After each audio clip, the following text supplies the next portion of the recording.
Work your ass off. There is no magic pill. It drives me crazy to go to the gym. You read 1 hour a day. I went and worked out 5 hours a day, and I was working on construction with 24 hours a day. Organize your day. Work hard.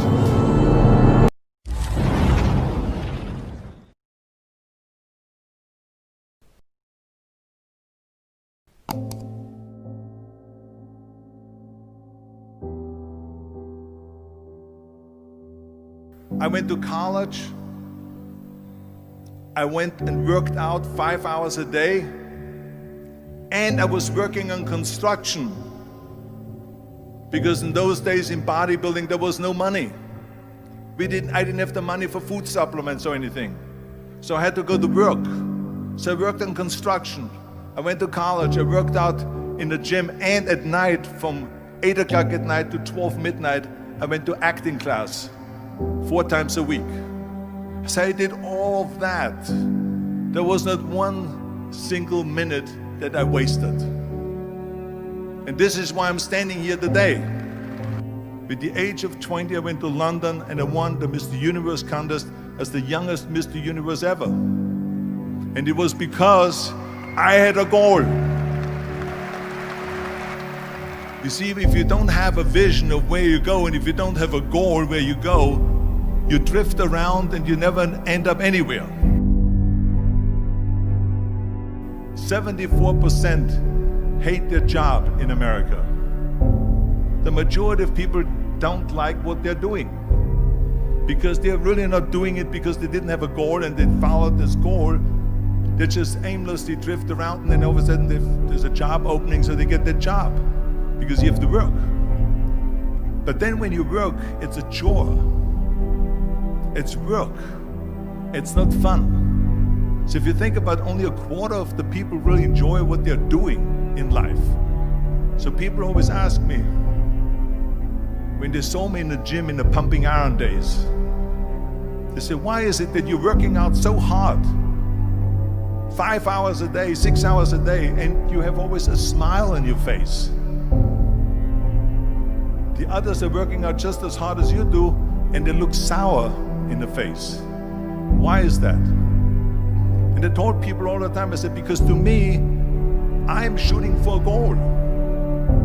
In front of me is the Mr. Universe title. So every rep that I do gets me closer to accomplishing that goal, to make this goal, this vision, turn into reality. Every single set that I do, every repetition, every weight that I lift will get me a step closer to turn this goal into reality. So I couldn't wait to do another 500-pound squat. I couldn't wait to do another 500-pound bench press. I couldn't wait to do another 2,000 reps of sit-ups. I couldn't wait for the next exercise. So let me tell you something, visualizing your goal and going after it makes it fun. You got to have a purpose. No matter what you do in life, you got to have a purpose. And Muhammad Ali worked his butt off, and I saw it firsthand. And I remember that there was a sports writer that was there in the gym when he was working out, and he was doing sit-ups. And they asked him, how many sit-ups do you do? And he said, I don't start counting until it hurts. Now think about that. He doesn't start counting his sit-ups until he feels pain. That's when he starts counting. That is working hard.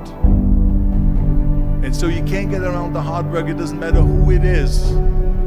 Work your ass off. There is no magic pill. There is no magic out there. You cannot get around. You have to work and work and work. Make sure of this and make sure of that and all that stuff. So it's work. And it drives me crazy when people say that they don't have enough time to go to the gym for 45 minutes a day and work out. Or to do something for 45 minutes to an hour a day to improve. If it is physically improve or if it is mentally to improve. Imagine you read 1 hour a day about history. How much you will learn after 365 hours in 1 year. Think about if you study about the history of musicians, of composers, how much you would know. Imagine if you would work on a business, on some business that you want to develop every day for an hour. Imagine how further along you will go and get. So it drives me nuts because when people say we don't have the time, we have 24 hours a day. We sleep 6 hours a day, so that gives you still 18 hours. So there's someone shaking their head out here in front to say probably, I don't sleep 6 hours, I sleep 8 hours, right? Or just sleep faster. So we have 18 hours a day. The average person works around 8 to 10 hours. So let's assume it's 10 hours, so we have 8 hours left. Then you travel around an hour a day, maybe 2 hours a day. So now you have still 6 hours left. So what do you do with these 6 hours? What do you do with these 6 hours? Then we eat a little bit, then we schmooze a little bit, talk a little bit to people and all that stuff. But you can see how much time there is available if you organize your day. So you got to work hard. I hate plan B. And I tell you why. Because we have so many doubters, as I've said earlier, the no-sayers. We have so many of those people that say no and you can't do it, that's impossible. That is okay because we just turn off, as I said earlier, and we listen and we hear the no being a yes. You can't do it, you can do it, and all of that. So that is possible to do that amongst all the negative people around you. But when you start doubting yourself, that's very dangerous. Because now what you're basically saying is that if my plan doesn't work, I have a fallback plan, I have a plan B. And that means that you start thinking about plan B, and every thought that you put into plan B, you're taking away now that thought and that energy from plan A.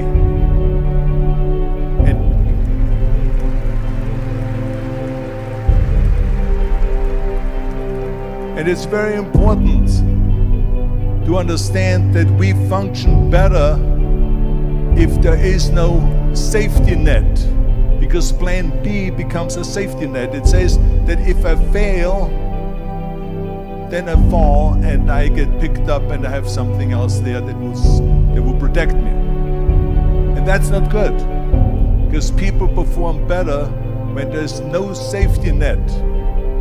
People perform better in sports and everything else if you don't have a plan B. I'm telling you, I've never ever had a plan B.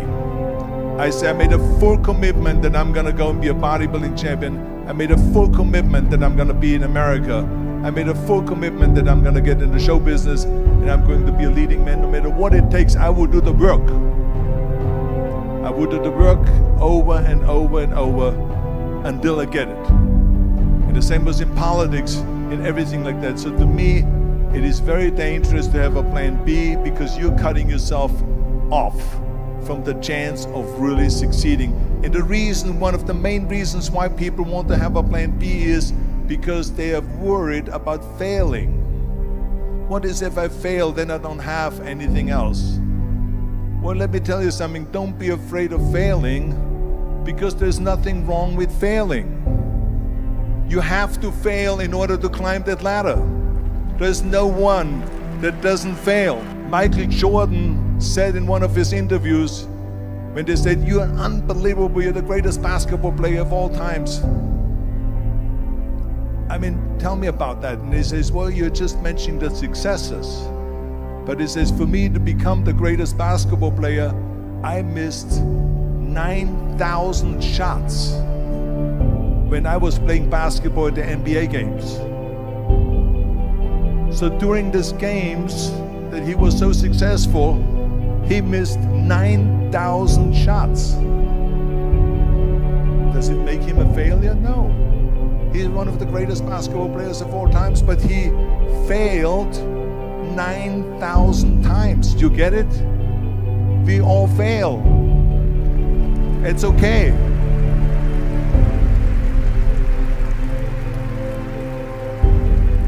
What is not okay is that when you fail, you stay down. Whoever stays down is a loser. And winners will fail and get up, fail and get up, fail and get up. You always get up. That is a winner. That is a winner. I failed in bodybuilding. I lost bodybuilding competitions. I lost powerlifting competitions. I lost weightlifting competitions. I had movies that went in the toilet and that were terrible and got the worst reviews. And in politics, I remember I had many of the initiatives on the ballot, and we lost. My approval rating in California went down to 28%, and then it went back up again, and I won again the governorship. Hey, we all lose. We all have losses. This is okay, and this is why I say don't be worried about losing, because when you're afraid of losing, then you get frozen. You get stiff, you're not relaxed. You got to be, in order to perform well in anything, if it's in boxing or if it is on your job or with your thinking, is only happening when you relax. So relax. It's okay to fail. Let's just go all out and give it everything that you got. That's what it is all about. So don't be afraid to fail.